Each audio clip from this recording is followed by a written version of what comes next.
महिला जो रक्षित कलाकार माने आम नाटक नाम है ए केमिति प्रेम कहानी सुख छड़े मेला आम मंचस्थ करूँ 5/11/2025 भवानीपाटना पाखर भंगाबारी गाँव में एणुकर जिते भी महिला जो नाट्य भल पाचन बोले समस्ते आसन भंगाबारी गाँव में आम नाट्य देखन आउ उपभोग करन आम रही आपण अपेक्षा नमस्कार।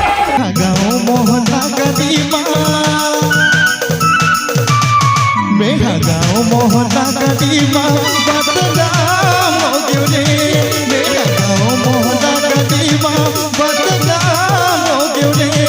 तोरे माया के मन के मतोना झंडुबाम हो गयो रे। तोरे माया के माया मतोना झंडुबाम हो गयो रे।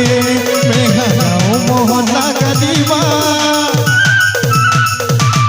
मेरा गाँव मोहना कदीमा बदनाम हो गयो रे।